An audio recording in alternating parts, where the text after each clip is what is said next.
It's time for the Your Personal Bank Show with Ferenc Toth. In an era of chaos, confusion, and craziness, Ferenc is a voice for common sense. As a financial literacy educator, speaker, and entrepreneur, Ferenc cuts through the noise to help us understand how current events affect our money, economy, and our freedom. Now, here's Ferenc Toth. Welcome to the Your Personal Bank Show. We have a lot to discuss today, so let's jump right into it. First thing I want to bring up is something that I don't know if I've ever seen before, and that is economists at the Federal Reserve have now predicted a mild recession would hit the U.S. in the second half of 2023. Why I'm saying this is I don't know if I've ever seen a situation where the Federal Reserve admitting to the fact that they think there's going to be a recession. That's an amazing, truly an amazing admission, especially when you consider not even a year ago, they were telling us inflation would be transitory and all these other things, right?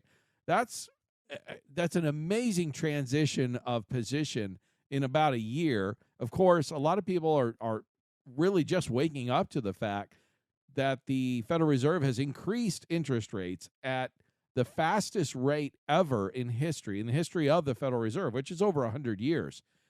What I mean by this is the federal funds rate. That's the rate that the Fed rate. That's the rate that the banks loan money to each other, or the overnight discount rate is called sometimes.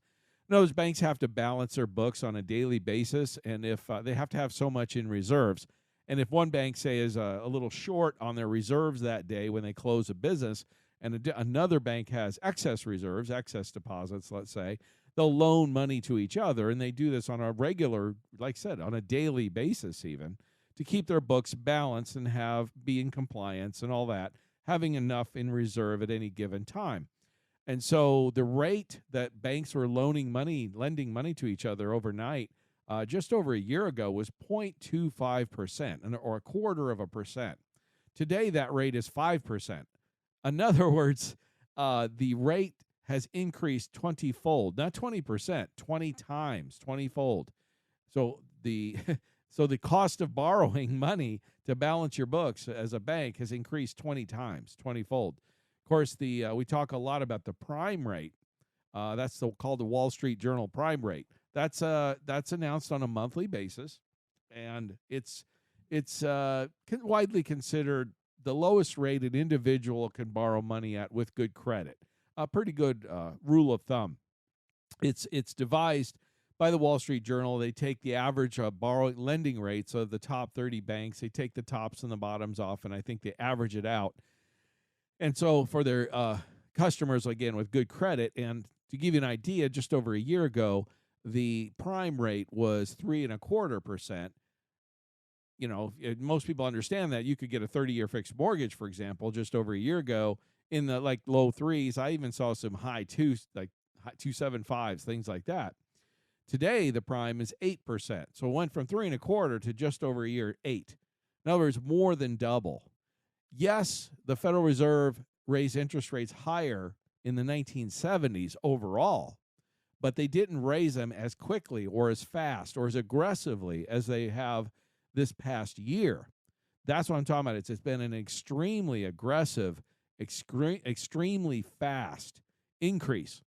And this has tremendous impacts on the economy, on our money, investments, whether it be the stock market, real estate, or anything else for that matter. It has significant impacts. And we're going to discuss more of that today to help you understand what some of those impacts likely are going to be. So back to this point I'm making here, or this article with the Federal Reserve predicting a recession in the second half of 2023. Again, I'm not aware. It may have happened at some point in the past, but I'm not aware of any point that the Federal Reserve ever admitted to the fact that there was going to, or they expected a recession. Like I said, that should mean it's like earth-shattering kind of news. I mean, I understand the markets have been whistling Dixie, so to speak, whistling past the graveyard. Most people have not paid much attention, but as I state all the time, you listen to this show on a regular basis, the Federal Reserve is the 800-pound gorilla, and you don't want to fight the Fed. You've probably heard that term. And they do own roughly over $8 trillion of assets that's on their balance sheet still. And again, that makes up securities, mortgage-backed securities and bonds. So they're the biggest holder of assets in the world. So you have the largest buyer or seller, period, in the world out there. What they do makes a difference. And I've heard a lot of people discuss, even in the last couple of years in particular, like our stock markets and stuff, it's a Fed market. In other words, whatever direction the Fed is going determines largely what direction those stock markets going, for example, or real estate or whatever for that matter. And there's a lot of truth to that. There's a lot of it because, as we all know, after the COVID shutdowns in 2020, the Fed purchased assets at a record rate. And again, they bought stocks, they bought bonds, they bought mortgage-backed securities at an unprecedented rate. And that, of course, caused the markets and the asset values to go up significantly, okay, and quite quickly, quite aggressively because of their aggressive purchasing. We've seen it more. We've talked about this in in the previous shows more recently, where we had the recent bank failures with Silicon Valley Bank, for example, where the Fed injected roughly $500 billion or $500 billion of purchasing, again, buying bonds, buying stocks, buying mortgage-backed securities, and of course printing money to do that because they don't actually have cash on hand, so to speak. So that, of course, exacerbates inflation, right? So it's very, very significant what the Federal Reserve does, and to keep a close tabs on what they're doing is extremely important. Now, I'm not going to say it's 100% of what a decision, somebody making a financial decision or an investment decision should make. But again, the macro trend, understanding what the big picture is, and the trend is your friend, is very important. Going against the trend, I'm not saying never do that, but to go against a trend can be challenging at best. You know what I mean? Going with the trend being your friend, is often far easier. Now, back to this Federal Reserve thing. This is a few of the things that the Fed minutes were saying that I think are very important. Their point is, they're saying how severe of a recession do they expect in the second half of 2023, and it says it's dependent on the banking and financial conditions and their effects. If they're going to deteriorate more than assumed, then we could, of course, have a more severe recession. I'm paraphrasing here, of course.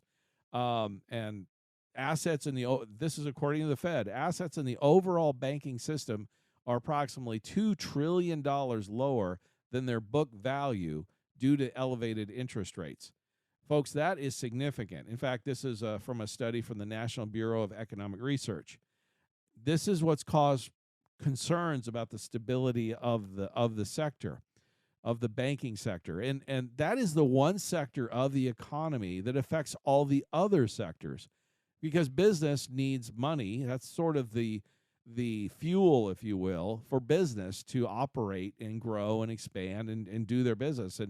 And the banking sector services all the other sectors. So when you have a reduction in liquidity or a reduction in lending, credit tightening, which is happening, with banks because their asset values have dropped. Why is that the case? A lot of people still really don't know, but in simple terms, a lot of what banks purchased were bonds, because that's a safe, consistent asset, and it paid an interest rate. And unfortunately for the banks, many of the banks out there, the bonds they purchased over the past decade paid very, very low interest rates because, again, we had the lowest interest rate environment in the history of our country. Again, you can blame the Federal Reserve for artificially keeping interest rates very low for an extended period of time. Artificially low, in fact. While it was easy monetary policy, cheap money might have been good for business, good for asset values, good for real estate values, things like that.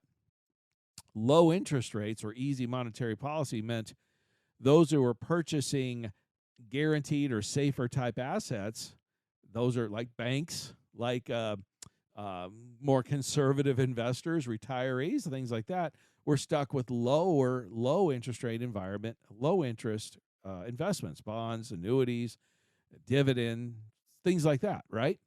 So the point is, these banks were buying these bonds, they're paying these low interest rates, and now with the Fed rapidly cranking the interest rates up so quickly, now the bonds they purchase are paying a much higher interest rate, meaning the older bonds with paying the lower interest rate are worth a lot less. It's just that simple, folks. So the value of their portfolio, of these bonds that many of these banks purchased, are just not worth as much as they were a year or so ago. And it's causing a significant challenge to the whole banking sector and, the stability of that sector. And that is very likely going to be the cause, according to the Federal Reserve, even themselves, of this recession that they say we're going to be facing. I'm going to encourage you to stay tuned in the next segment because I want to talk some more about this and discuss some tax issues that I think you're going to find very interesting. So I encourage you to stay tuned in the next segment. Don't miss it. Stay tuned for more common sense from Ferenc. For more information, contact Ferenc at 866-268-4422 or yourpersonalbank.com. That's 866-268-4422.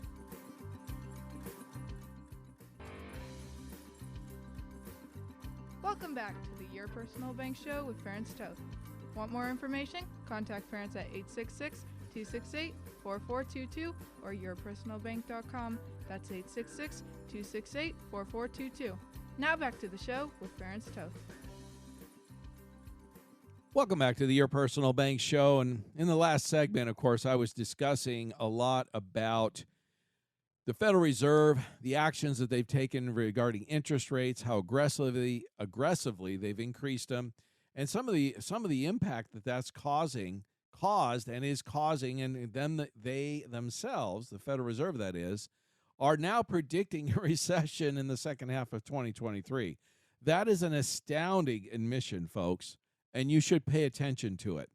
Look, it's not guaranteed that there's going to be a recession because the Federal Reserve thinks it's going to happen, but I certainly wouldn't bet against it. And the fact that they're even admitting to the fact that they're expecting one is an amazing admission. And based on their history of, inflation is transitory and them being very hesitant to really let out the truth, I would be more than concerned about what the this recession likely is going to end up being, how bad it's going to be, and how long. What can you do? Well, there's a lot of things you can do. One of the how should I say, benefits or side benefits of increased interest rate environment, of course, is the assets that are interest rate sensitive. So things like bonds, dividends, the annuities, the CDs, the bank money, all the things that tend to be on the safer side of the spectrum are now paying much higher interest rates, far higher interest rates than they were even a year ago. I mean, anyone who had a bank account knows, or savings account knows, that for the past decade, if you were getting 1%, even on a high interest savings or money market account, that was amazing. Okay. I'm seeing some of that stuff now available in the 4% range. I've even seen a few 5% interest rates coming out. So that's a tremendous increase from like less than 1 to 4 or 5. You know what I'm saying? Well, you're seeing the same thing with dividends, with the your personal bank policies. They're insured, guaranteed, tax-free, as I often share. But they've been on the low end of the spectrum for this past decade, again, because of the actions of the Federal Reserve and the low interest rate environment. So, the fact that we still have dividends paying in the 6% range, even today, is amazing, considering what we've been through, and they're on their way up. And that's going to be pretty exciting going forward. Historical averages around 7-8%. And when I share that, a lot of people are surprised. And the reason they're surprised is because they've gotten so used to the low interest rate environment, again, because of what the Federal Reserve did. What I'm trying to say is, I'm not trying to scare anybody. again, nobody tells me what to say.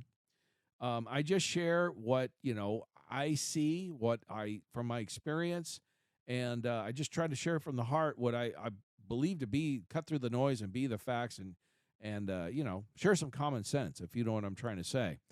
And all I'm saying is, if the Federal Reserve is predicting a recession, pay attention. It's very likely going to happen. And unfortunately, it's probably going to be worse than they're willing to admit, probably going to last longer than they're willing to admit. And the cause is, like they've stated themselves, is probably going to come from the banking sector. And that's going to impact just about everything out there. Well, how do you protect yourself? Well, guaranteed investments. That's a big place. That's a good place to diversify into. Your personal bank obviously is one of those.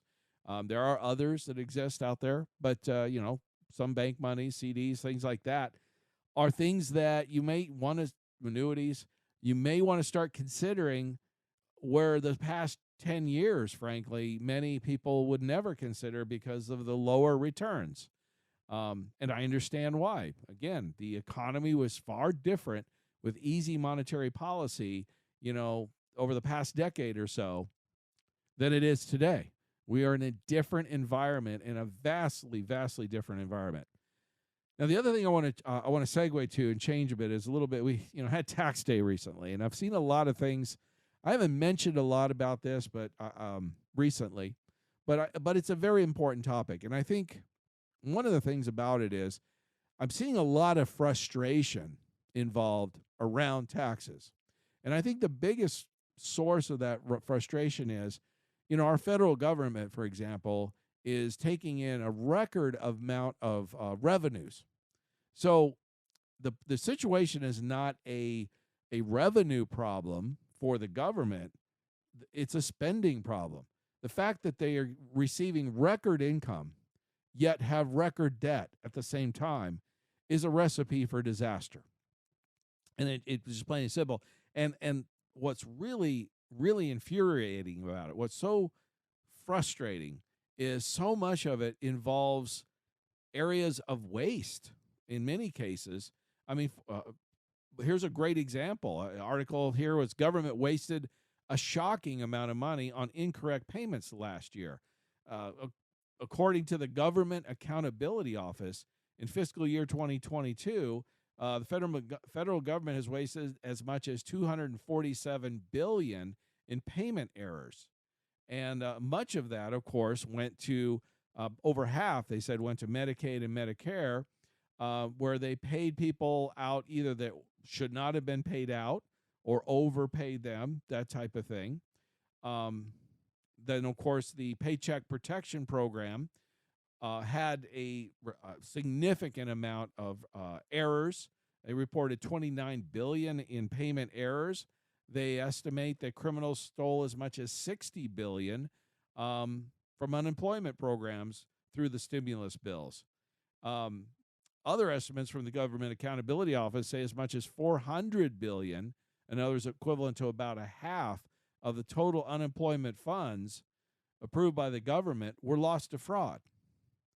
Look, you have these programs where they offer money to, like with the COVID shutdowns, and they offered money for people for unemployment or businesses to help keep employees on and stuff like that.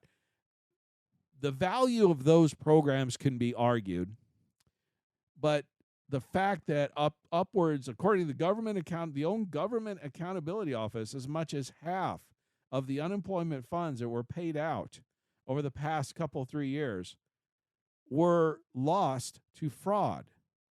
Look, if you ran a household or a business and half of your income was just wasted, how long would you be financially solvent? The reality is, in most cases, you wouldn't be at all. And this comes down to basic financial responsibility. And there is a total, complete lack of that. I don't think anyone can argue that wasting money is a good idea, okay? And that's where the frustration comes down to. People work hard. People work hard for the money they earn, and then pay in taxes. And what you need to understand, if you haven't thought about it this way, is money that you earn, money that you work for, whether it's a business you own or it's salary or wages you earn from work that you do, or it's investments that you are making from money that you worked. The seed money was you worked for it to then earn that. You earn that money to then invest, right? That's where the vast majority of Americans are, right? That's where your money came from. And that money you worked for, that you earned, it was, as I call it, blood, sweat, and tears, right? It was time. In other words, you invested time and energy that's irreplaceable. You cannot replace time. Doesn't matter how much money you have, you cannot replace time, right? So you expended a irreplaceable asset, your time, for a replaceable asset, arguably, money, right? And then that money, a portion of that money, then the government requires you to pay that in to the system, and then large chunks of it just gets wasted on fraud and just lack of accountability and lack of fiscal responsibility.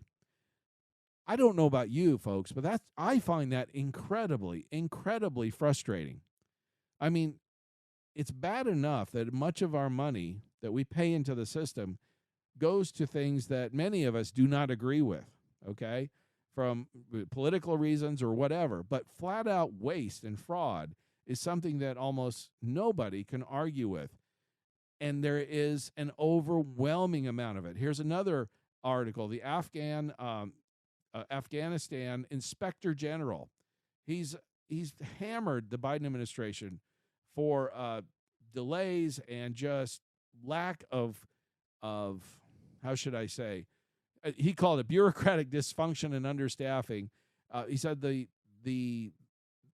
Inspector General is saying that the lack of accountability is beyond belief.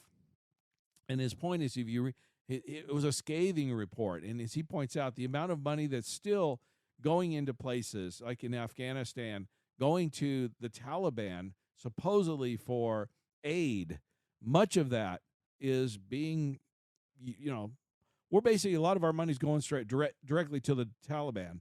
And this is according to Inspector General. I don't know about you, but again, I find that incredibly frustrating. Because where did that money come from? It did not come from the government. Remember, the government has no money. It came from we, the people who paid into the system. Or they printed it, which means inflation. Stay tuned in the next segment. I'm going to discuss some more things and some solutions, so I'm going to encourage you not to miss it. Stay tuned for more common sense from Ferens. For more information, contact Ferens at 866-268-4422 or yourpersonalbank.com. That's 866-268-4422.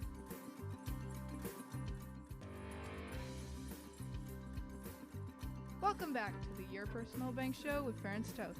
Want more information? Contact Ferens at 866-268-4422 or yourpersonalbank.com. That's 866-268-4422. Now back to the show with Ferens Toth.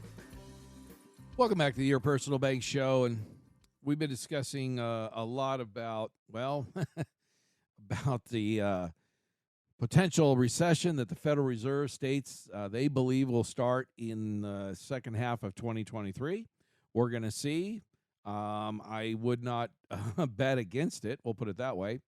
And then taxes and the money that's going into the federal government, which is record levels of funding going into the government. And then we're at the same time seeing record levels of waste and fraud.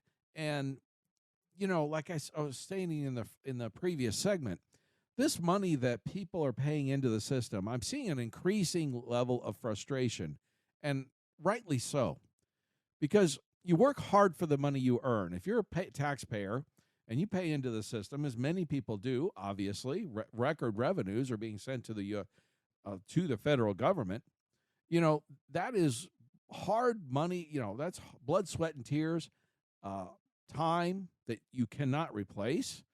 that's going to the government to then see a large percentage of it wasted and just frittered away is frustrating beyond belief. Give you a quick example. I was talking about the Inspector General report on the on the Afghanistan, on the withdrawal and all that. Apparently, I was not aware of this, that the U.S. government has sent $8 billion to Afghanistan, supposedly to the Afghan people, since the August 2021 withdrawal. And this was supposed to be for like food relief and things like that. And according to the Inspector General, he believes the majority of that money has gone straight to the Taliban.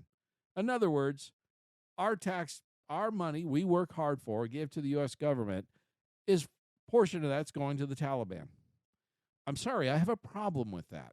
I find that I find that completely irresponsible. And then the previous thing we were talking about, just record levels of waste. I was in the military, and this is going back a ways. Okay, so in the 1980s, I was in the U.S. Army. I served in the 3rd U.S. Infantry, Old Guard. I was stationed in Fort Myers, Virginia, which is right across the river from Washington D.C. Actually worked in the White House, among other places. And I remember back then, even I knew my roommate for a while. We had barracks mate was the supply sergeant for our company. And I remember seeing where he would order different various materials for the unit. And I saw the level of, he would have all these extra stuff come in and all these kinds of things. And the amount of money that was spent, I remember it was famous back then. It was something like $300 for a hammer or something like that, that the armed military was paying at that time their defense contractors for. Ridiculous waste, okay? This was back then. That was peanuts in comparison to what we're seeing now. And it just doesn't seem like anyone is doing anything about it, and the frustration level keeps increasing. There's a quote by Thomas Sowell, and if you haven't read anything from Thomas Sowell, I strongly, strongly encourage you to do so. He was one of the premier economic thinkers of our time.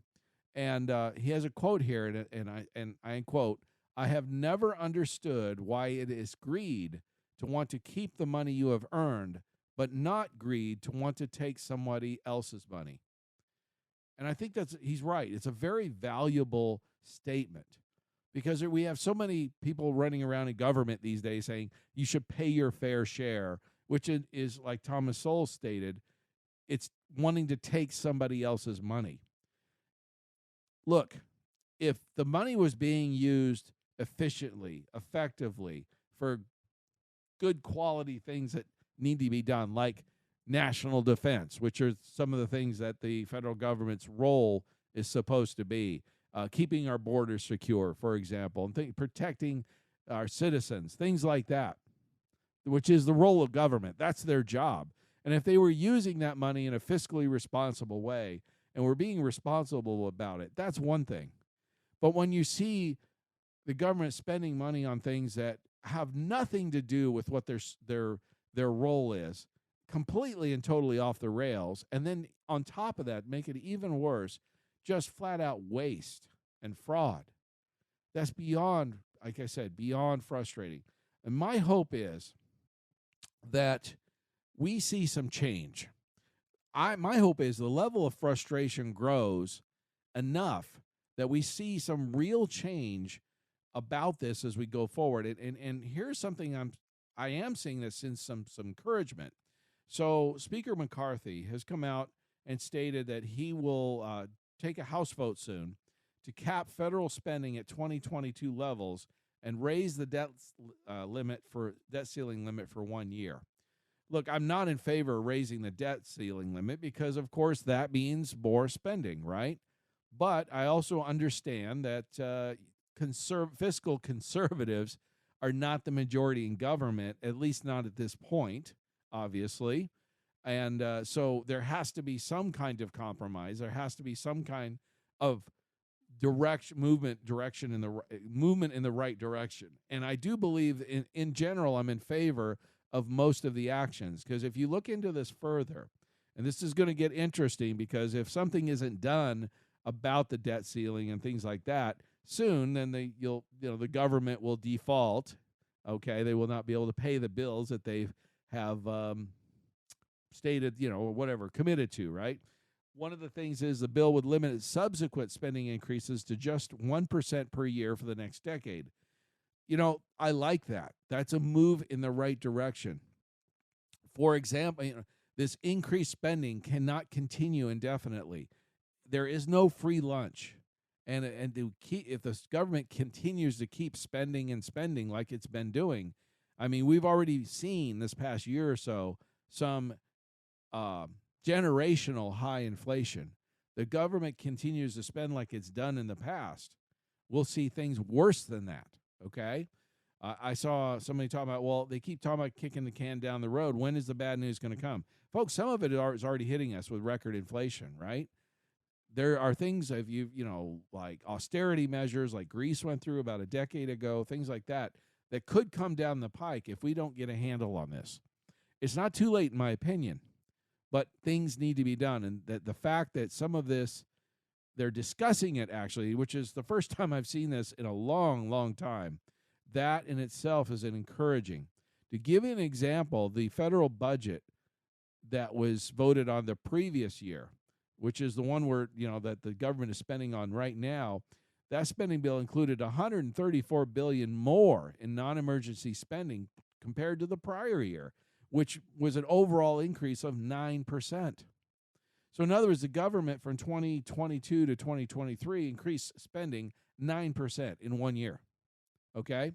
By limiting themselves to 1% per year for the next decade is most definitely a step in the right direction. And they believe they can do this without affecting Social Security and Medicare in a negative way. So if they can get this accomplished, well, I'm all for it. Again, just raising the debt ceiling without any strings attached is complete and total fiscal irresponsibility. And it's just going to cause bigger and bigger financial issues in the future. So this is the kind of thing to keep a close attention on, close eye on. And I encourage you to contact your representatives and tell them, look, we're in favor of fiscal responsibility. We're against reckless spending. There's been too much of it. And forget pointing blame at this point. Both parties have done it, and it's gone on for decades. Everyone's been guilty, okay? That's the bottom line. That's the facts. That's not the politics. That's the facts.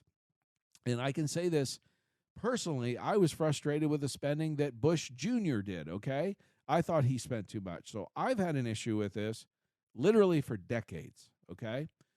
Both parties have been guilty, and it's continued to get when I see people say, well, the Republicans did it or the Democrats did it, that's defeating the purpose. Look, nobody should have done it, but that's water under the bridge. It's already happened. Are we going to be adults and address the issue and stop this reckless spending or not? Are we going to stop causing more problems for ourselves in the future or not? And again, I don't know that this would be the solution that I would come up with if I was in charge, but it's the best thing I've seen in a long, long time. And again, increasing spending by 1% a year for a decade is most definitely a step in the right direction compared to what's been happening, where you're increasing spending by 9% in just 1 year, okay?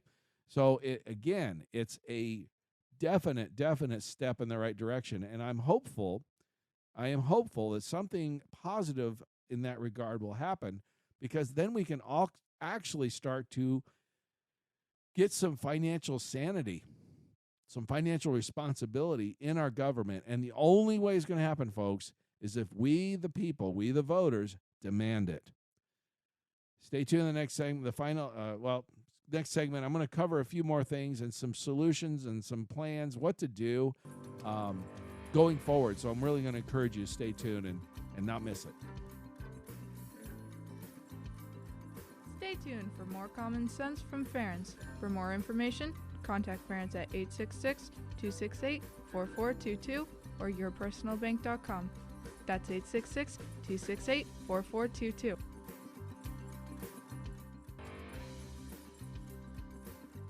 Welcome back to the Your Personal Bank Show with Ferens Toth. Want more information? Contact Ferens at 866-268-4422 or yourpersonalbank.com. That's 866-268-4422. Now back to the show with Ferens Toth. Welcome back to the Your Personal Bank Show. As we've been discussing in this show, we've been a lot of things in terms of like the debt ceiling and some proposals that Speaker McCarthy has been bringing up, where the House is going to vote on a solution of only allowing a 1% annual increase per year for the next decade. In return, increasing the debt ceiling for 1 year. Look, I don't like that, but if giving that as a compromise to reducing spending to manageable levels for the next decade, I think that's a pretty good compromise. That's a pretty good trade-off. The fiscal conservatives are not in charge of Congress, in charge of Washington. They're not in the majority. So there has to be some realistic expectation. Look, if it was up to me, I would cut spending across the board. Something like 20-30% of federal employees, for example, are defined by the federal government as non-essential employees. Well, gosh, that's where I would start. I mean, really? I mean, they're non-essential. You have huge debt. Why do we need them? And you can cut costs big time. But if they can get themselves to increase just 1% a year per year for a decade, that's a big, big step in the right direction compared to, for example, last year increasing spending 9% in 1 year alone. Okay? So at least it's going the right direction, and things would start to stabilize a little. And I think the longer term, we would start to see some easing of these inflationary pressures we've had, because, again, a lot of it has to do with far, far too much government spending. The government spending 9% more increase in 1 year, that's going to have a huge impact because we're talking massive numbers, right? So again, contact your representatives. Let them know you're in favor of financial responsibility, fiscal responsibility. The politics of this is where we got to get away from this and dividing the right versus the left, conservative versus liberal, whatever. This is a issue that affects everyone. Like I said, whether you pay taxes or not, you're affected by inflation. You're paying more for everything, food, gas, housing, you name it, right? And so if the government keeps spending more money, there's just going to be more inflation. It's that simple. And so this is the type of thing that can cross party lines, so to speak. And the majority of Americans, I firmly believe, the vast majority of Americans agree with this. I understand there's a group out there that just want free stuff and want the government to provide them with their everything. How many of them there are out there, I don't know. It's not a majority, not even close. But they want the freebies. Frankly, they're lazy. Okay, it's sad. It's a lack of moral character, in my opinion. Why would you want somebody to just hand you a subpar existence? Why wouldn't you want something better for your life? I don't understand that. I don't relate to that. I don't understand it in any shape, manner, or form. And I think most people are that way. Okay, I still believe there's still good moral fiber in the majority of Americans. Not everyone, but again, we don't need everyone. You only need a majority. Okay, so getting some financial, like I said, I'm encouraged because getting some financial responsibility in our government has been sorely lacking and has been sorely needed for decades. And finally, we're seeing some movement in that direction. Now, let me talk about a couple things that are movement in the wrong direction. Biden's just unveiled the toughest ever electric emissions rules and bid to force electric vehicle purchases. If this goes into effect, they're talking about 2/3 of all vehicles could be electric by 2032, folks. That's 10 years.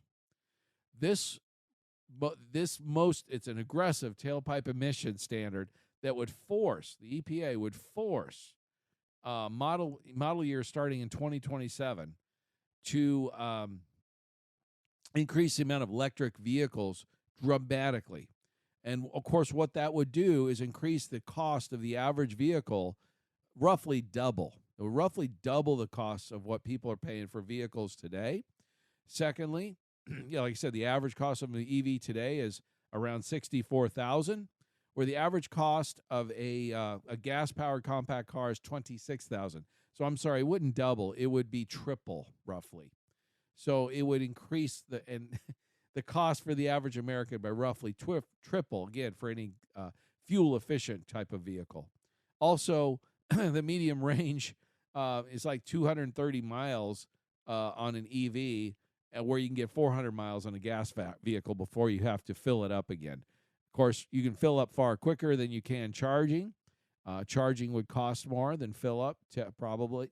And as more EVs came on, more electric vehicles, here's the big bugaboo, if so to speak, if you will. The cost of electricity will increase because our electrical grid is not set up to handle that, nowhere close. So the cost of electricity would increase dramatically. The environmental impact would be, if in many cases, worse because of the materials it requires to build the electric vehicle are far more polluting than the oil, the gas that's used in the gas-powered cars, okay?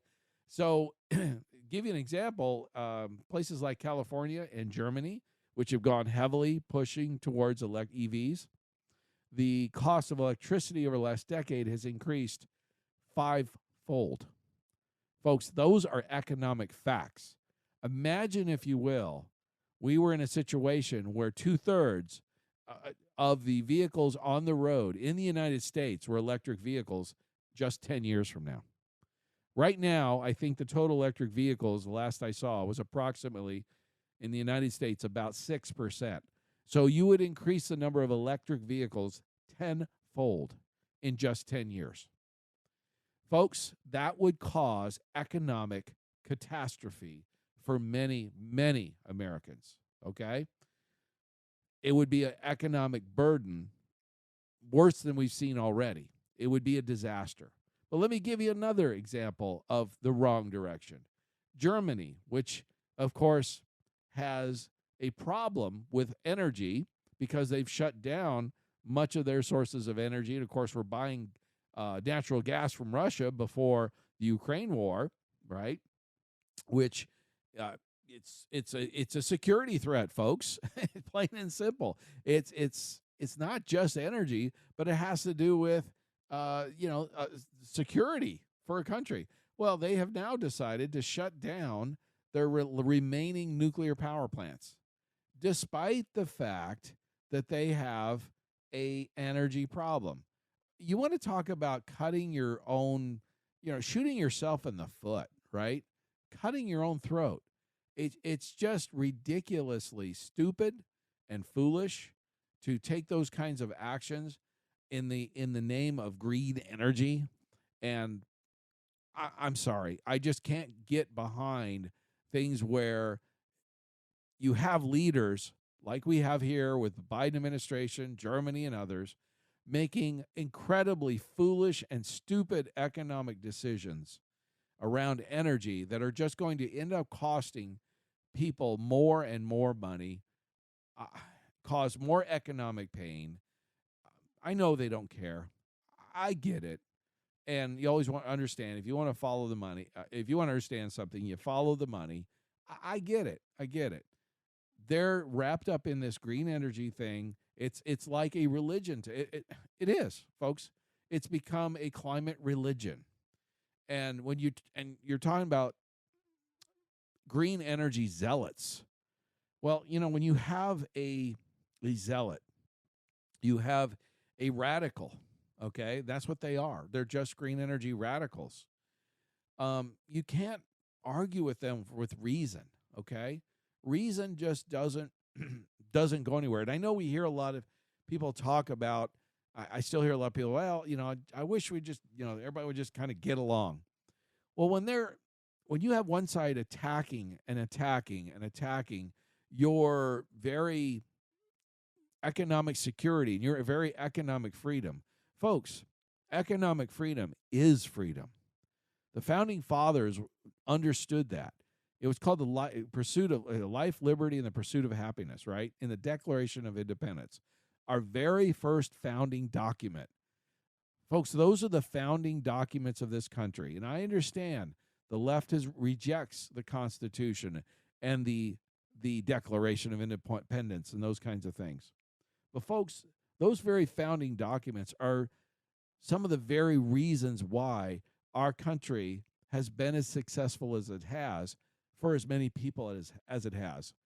Throughout all of human history, this has been the most successful form of government for more people, offering more freedom, more economic freedom, and a better lifestyle than any other form of government in the history of the world, in the history of humanity, period. That's the facts.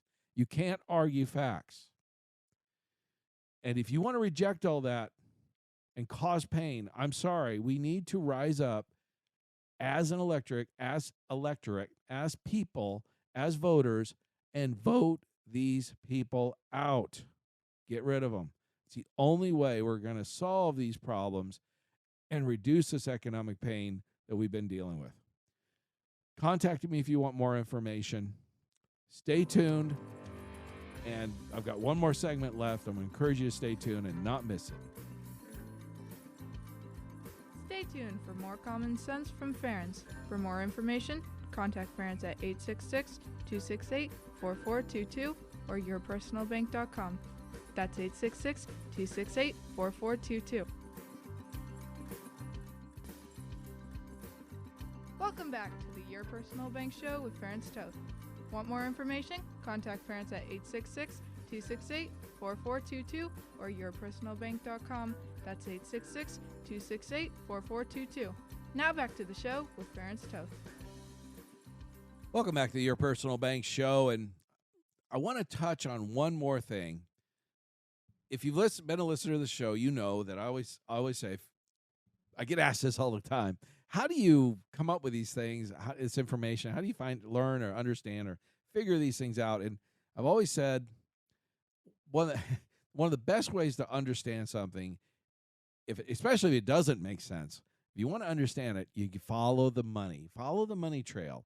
And it isn't sometimes, many times, it's not always easy to follow that trail. But once you figure it out, once you figure out that trail of breadcrumbs, if you will, and I guess it's something I enjoy researching. I enjoy learning new things. I'm a voracious reader. I was sharing this with a client just the other day. I used to read a book a week on average. Now I read a lot of more of the current events and news and things like that. And I've always been inquisitive about and learning those things. My point is, follow the money. Figure out what the money trail is. And I've got one that for a lot of people has not made a lot of sense. And I've found information that finally connects the dots and helps us understand the reason why. And it has to do with the COVID shot. It wasn't a vaccine. Remember, a vaccine prevents, right? It's been proven. The COVID shot. So it turns out, and I've found documentation to this fact that, for example, here in Anthem, the Anthem Blue Cross and Blue Shield, for example, was paying incentives to doctors for getting the shots for their patients. And there were periods of time through September of 2021 and December of 2021, and the practice would receive various bonuses based on the percentage of the members of the practice. The doctor would receive bonuses. And it was quite interesting that they would give, if 30%, for example, of their patients receive the shot, they'd get a $100 bonus per patient. And if they got up in different percentages, if they got all the way up to 75%, they could get up to $250 bonus per patient. Think about it. You had 100 patients or 1,000 patient practice. Folks, that's a lot of money, okay? 1,000 patients would be, and a 75% would be a $250,000 bonus. Look, I understand many doctors make good money, but even for a doctor making good money, that's big money, big dollars.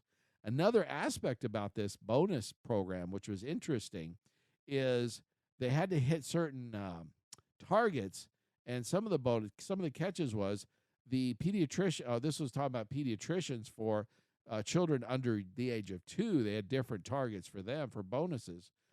For a doctor who had 200 patients, the bonus could be $80,000. But the catch was they had to have at least 63% of their patients fully vaccinated, including the flu vaccine. So it was a flu vaccine in combination with the COVID shot. So in other words, those $400 a head, kids' head, would be the whole bonus. And if they didn't hit that 63% target, they would lose the entire bonus, folks. In many cases, if you were that one kid, you were the parent of that one kid, for example, and that was going to get them over or under that 63% target, the difference could be worth $40,000 or more to that doctor.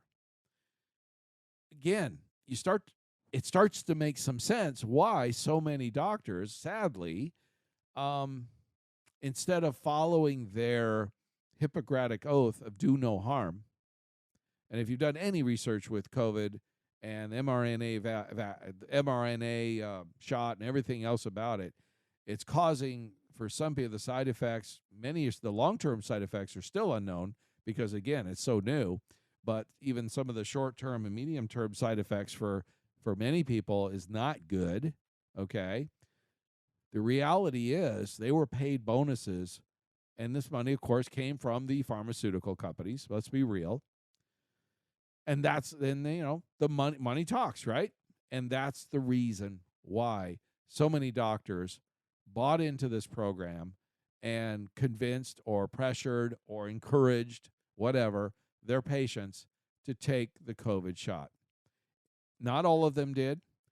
If your doctor was one that did not encourage it, then you had one that didn't sell out, so to speak, to the pharmaceutical industry, and you have a good doctor. But if you had one that,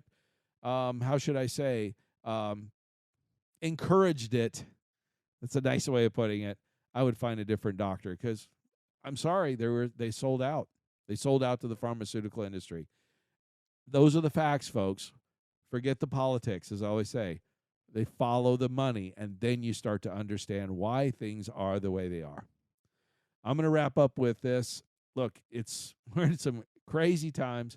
The Federal Reserve themselves are predicting a recession this fall, diversifying your money into some guaranteed monies, increasing dividends, tax-free, all that just makes sense. You want more information, contact me. I'm going to really encourage you to do that, and I can help you navigate all of this. And I want to just finish up with, as long as it's still on our money, in God we trust.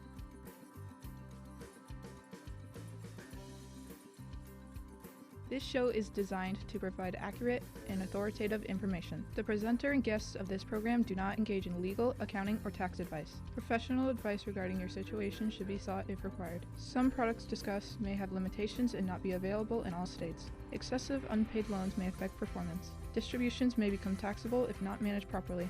Replacements may not be suitable for everyone. There may be charges when replacing coverage. Dividend rates and bank line of credit rates may change. For current rates, contact Ference at 866-268-4422 or yourpersonalbank.com. Again, that's 866-268-4422 or yourpersonalbank.com.